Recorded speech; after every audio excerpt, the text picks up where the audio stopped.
د بېګناه مجرم لنډې کیسې ډېرو قدرمنو اورېدونکو سلامونه، نیکې هیلې او احترامات مې ومنئ.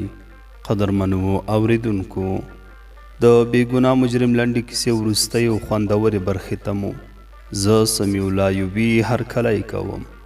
دا هم تاسې او دا هم د کیسې وروستۍ برخه. امید لرم چې دغه خوندوره کیسه تر پایه پورې راسره واورئ.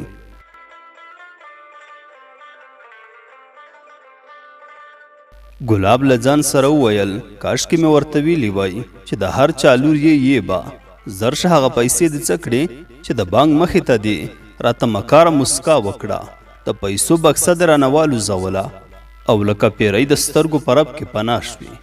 هغه کور ته د تګ نیت وکړ، د ګاډیو تمځای ته ورغی، په یوه بګۍ کې پورته شو. شیبه پس د بګۍ سوارلي پوره شوه او حرکت یې وکړ. ترڅنګ یو تن ناست کس خپل مخ د اخبار نیولی و او له ځانه سره خندل. ورنه ویې پوښتل وروره تا خو له خندا ځان وواژه، موږ هم په کیسه پوه کړه که نه، د خندا خبره وي چې موږ هم در سره وخندو. هغه اخبار څو ځایه په منځ راغبر کړ، په جیب یې ومنډله، خندا په ډکه خوله یې وویل ښاغلیه یو عجیب خبر مې په اخبار کې ولوسته. خبر کې لیکل شوي وو چې له بانک نه د ښاروالۍ یو مامور خپلې 40,000 پانګه شوې افغانۍ رایستلې. دا وخت ورباندې د بانک مخې ته یوه ښکلې چالاکه جینۍ پیښه شوه. لږ او ډېر یې ورته په شونډو کې خندلې دي. مامور د ښکلې جینۍ د ښکلا په توپان کې ورک شوی او پیغلې ترې په کوم چل او هنر د پیسو بکس غلا کړی. په ګاډۍ کې سپرو ټولو وخندل. یوه وویل کیدای شي دې مامور به کله ښکلې جینۍ نه ولیدلې. بل وویل ښایي ښځه به یې نه درلوده. دریم وویل څه غم یې کوئ چې څوک د ښکلو نجونو ننداره کوي همدا به حال وي. څلورم وویل کوم ساده به و، بیچاره به د ښار له شوخو نجونو څه خبر و، ګاډیوان ته هم د خبرو کولو چانس په لاس ورغی. ویې ویل په ښار کې ګڼ کپان ډېر شوي، داسې ډېر سادهګان هره ورځ د ویر په کور کیني. ګلاب په زړه کې تېره کړه چې دا خلک یې له کیسې خبر دي او پر دمه لنډې وهي. بیا یې وکتل چې له یوه سره هم نه پیژني او نه یې دا کیسه چاته کړې. له دې ویرې سره یې د اخبار خاوند ته مخ واړوه. ویې ویل وروره نور یې پکې څه لیکلي؟ هغه وویل نور یې دا لیکلي چې پولیس د هغې جنۍ او د هغې د نورو ملګرو پسې ګرځي او تر ټولو جالبه پکې دا ده چې هغه مامور اوس سودایي شوی. چېرته چې ښکلې پیغله وویني ورپسې شي او ورته وایي چې زما پیسې دې څه کړې. په ګاډۍ کې سپرو یو ځل بیا له خندا شنه شول.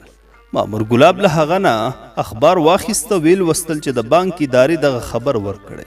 په زړه کې وویل که ښځه خبره شوه دا به یو بل غم وي. کور ته نږدې له ګاډۍ نه ښکته شو، ګوري چې د پولیسو موټر ولاړ دی. پښه نیولی شو، په زړه کې ټکه پرېوته چې ګوندې د شیخ رشید خبره رښتیا ده. هغه ورپسې پولیس رالیږلي او ښایي لور یې ورته شکایت کړی وي. یو پولیس ورباندې غږ وکړ ودرېږه، پام چې ځان ونه خوځوې، ته هغه د ښاروالۍ مامور نه یې؟ ده په بنده ژبه وویل هو زه یم، خو که د هغې جینۍ خبره وي زما هیڅ ګناه نه وه. پولیس یو بل ته غږ کړ هلکه راځئ، سړی پیدا شو. ګلاب یې موټر ته پورته کړ او د پولیسو مرکز ته یې یووړ. هغه یې په یوه کوټه کې بندي کړ. د پولیسو لوی افسر خپل دفتر ته ننوت. پولیسو سلامي وکړه. افسر د پولیسو نور مشران راوغوښتل. یوه ته یې وویل د بانک د پیښې په باب مو څه ترلاسه کړل؟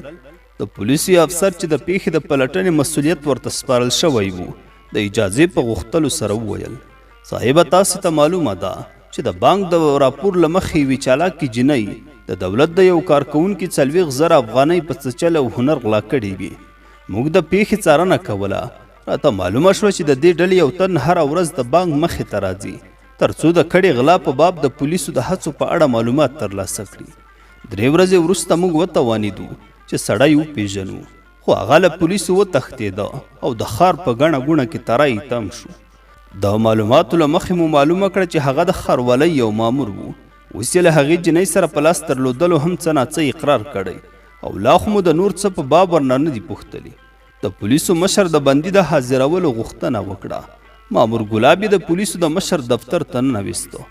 د پولیسو مشر پاڅېده، خپل پولیسي لرګی یې په لاس کې ونیو، په تند او ګواښنه لهجه یې وویل صفا صفا خبره کوه، که د رښتیا ونه ویل د لاندې د پسه په شان به دې پوستکی درنه وباسم. له دې سره یې په ولو پر لرګي کړاس ورکړ. ګلاب چیغه کړه، د پولیسو مشر ور باندې برک شو. ووایه چې جینۍ څوک ده او تا ورسره څه پیژندل؟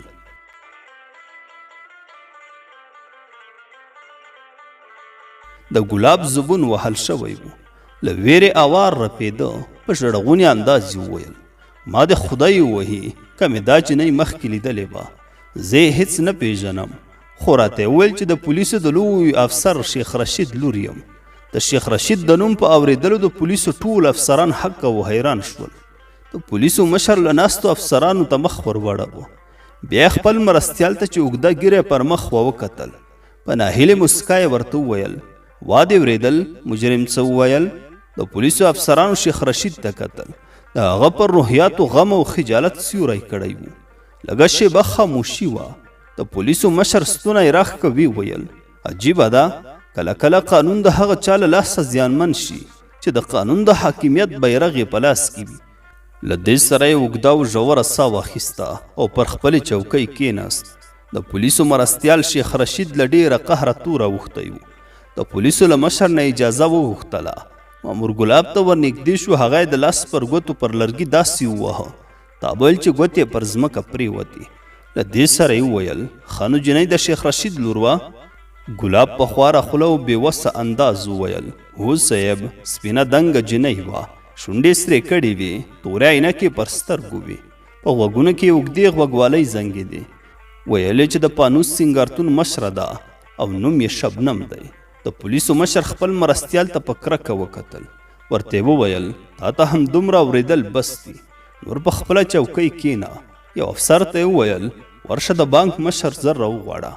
ښه شېبه د پولیسو افسرانو ترمنځ خاموشي وه. د شیخ رشید پر تندي خولې ماتې وې.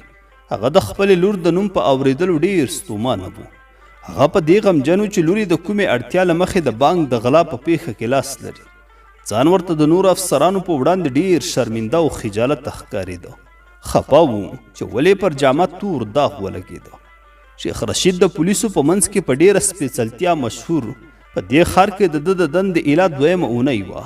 خو د صداقت، اخلاص، ایماندارۍ او قانون ته د وفادارۍ کیسې به یې ډېرو افسرانو کولې. هغه د پولیسو د افسرانو په منځ کې یوه فرښته وه. افسرانو به ویل چې شیخ رشید رشوت نه اخلي، تقوادار او پرهیزګار دی او خیانت سره سخت ورانه ده. د پولیسو مشر ګلاب ته مخ ور واړاوه. وی ویل، ښه کیسه وکړه چې د لومړي ځل لپاره دې له دې جینۍ سره څنګه ملګرتیا پیدا شوه. ګلاب لکه یو لوی مجرم یوې او بلې خوا ته وکتل. د ویرې په انداز یې وویل، صاحب، هغه مې لومړی ځل په یو هوټل کې ولیدله. دا وخت یو پولیس سلامي ووهله. بې ویل، صاحبه، د بانک مشر راغی. د پولیسو مشر هغه ته د ننوتلو اجازه ورکړه. هغه کوټې ته ننوت. د پولیسو مشر هغه په اشاره پوه کړ چې پر یوې چوکۍ کښېني. بیا له ګلاب نه وپوښتل، تاسې له پولیسو ولې تېښته وکړه؟ ګلاب په حیرانتیا وویل، له کومو پولیسو؟ کله؟ چیرته؟ د پولیسو یو افسر اجازه وغوښتله. ګلاب یې له غوږ ونیو. غوږ یې ورباندې په پوره ځواک تاو کړ. په سخته لهجه یې وویل، لعنتي چالاکه، د نن سهار د بانک مخې ته د روانو موټرو په منځ کې له پولیسو ونه تښتېدې؟ ګلاب وویل، زما تېښته او منډې وهل زما مجبوریت و. که زه داسې پوه چې د پولیسو را سره کار دی، زه به پر خپل ځای ولاړ وی. د پولیسو مشر خپل بریتونه په غاښونو کې وچیچل. وی ویل، تاسې وایاست چې تېښته مجبوریت و؟ ویلی شي چې هغه څنګه؟ ګلاب وویل، ښاغلیه، اوس به درته ټوله کیسه وکړم. زه د ښاروالۍ مامور یم. په بانک کې مې 40,000 افغانۍ پانګه وه. د زوی لپاره مې د واده د بندوبست په نیت دغه رقم له بانک نه ویسته. د بانک له مخې لا څو قدمه وړاندې نه وم تللی چې یوه ښکلې پیغلې راته اشاره وکړه. زه یې لکه د مقناطیس خپل لور ته جذب کړم. هغه د ښکلا حوره وه، شنې سترګې وې. خواته مې کرار کرار رانږدې شوه. ستړي مشي په نیت یې راته خپل دواړه لاسونه راوغځول. زه نه پوهېږم چې څه جادو یې راباندې وکړه. ما د پیسو بکس پر ځمکه کېښود. د هغې پستو لاسونو معنادارې مسکا زه د شعور او فهم له نعمتونو بې برخې کړم. شیبه پسې راته په شونډو کې خندا وځغلوله. لاس یې راته وښوره او روانه شوه. کتل مې چې یو روان موټر ته وختله. زه په سوچ کوم چې دا ښاپیرۍ څوک وه او له کومه راغله. په موټر پسې مې تر ډیره کتل. د زړه ټوټې مې د سینې له کپسه وتلې وې. شیبه پس چې په خود شوم ګورم چې بکس مې نشته. په یو بل لور مې منډې ووهلې. شور او چیغې مې جوړې کړې. د موټرو تم ځایونه مې ورپسې وکتل، خو هغه چالاکه جادوګره مې ونه موندله. دا کیسه مې د بانک مسؤلینو ته وکړه. په کور کې به مې یوه او بله بانه کوله. هر سهار به همغه ځای کې ولاړ وم. په درېیمه ورځ مې یوه ښکلې جنۍ نظر ته راغله. هغه له سړک نه واوښتله. ما فکر وکړ چې همغه جنۍ ده. ما هم له سړک نه د تېرېدو په نیت منډه کړل. نږدې و چې موټر مې پر سر تېر شوي وای. ګمان مې وکړ چې هغه جنۍ به هوټل ته پورته شوي وي. کله چې هوټل ته پورته شم پر یوې جنۍ مې شک راغی. هغې تورې عینکې پر سترګو کړې وې. ما چې له هغې نه په ډېر ټینګار سره د هغې د پېژندنې په باب غوښتنه وکړه، راته په قهر شوه. زه یې ورټلم او راته ویې ویل چې زه د شیخ رشید لور یم چې د پولیسو یو لوی افسر دی. کله چې شبنم نومې جنۍ له سترګو عینکې لرې کړې، سترګې شنې نه وې. پوه شوم چې زه غلط شوی یم. ما له هغې سره نه پېژندل. زما دغه بد راته وبښئ.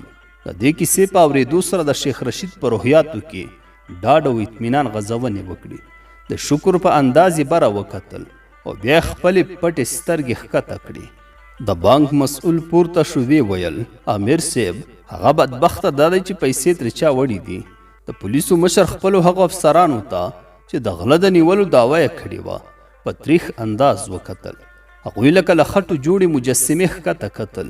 چوپ ولاړ وو. د پولیسو مشر د ګلاب پر مخ د بښنې په انداز لاسونه راتېر کړل. پر شونډې د مسکا پر ځغلولو وویل ګرانه ته اوس لاړ شه، موږ به خپلې پلټنې جاري وساتو.